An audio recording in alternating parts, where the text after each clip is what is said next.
మనం చూస్తూనే ఉన్నాం. కొండా సురేఖ గారు మాట్లాడిన వ్యాఖ్యలనైతే నాగార్జున గారు ట్విట్టర్ ద్వారా స్పందించారు. అలాగే సమంత కూడా ఇది మా యొక్క వ్యక్తిగత విషయం, మా పర్సనల్ మ్యాటర్. మేమిద్దరం కూడా పరస్పర అంగీకారంతో డివోర్స్ తీసుకోవడం జరిగింది అండ్ ఎవరి లైఫ్ని వాళ్ళు లీడ్ చేస్తున్నాము.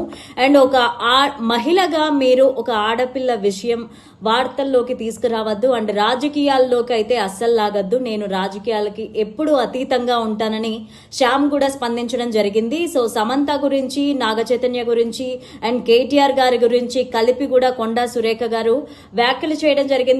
అండ్ ఈ వ్యాఖ్యల మీద నాగార్జున గారు స్పందించారు, ఇటు సమంత కూడా స్పందించారు. సమంత గారు ఇది మా పర్సనల్ విషయం, మా పర్సనల్ విషయాన్ని రాజకీయాల్లోకి లాగద్దు అంటూ కూడా రిక్వెస్ట్ చేస్తున్నాను. ఒక మహిళగా మీరు మహిళల గురించి ఇలా మాట్లాడతారని అనుకోలేదు. దయచేసి మా పర్సనల్ మ్యాటర్ని రాజకీయాల్లోకి లాగద్దు అంటూ కూడా రిక్వెస్టెడ్గా మాట్లాడడం జరిగింది.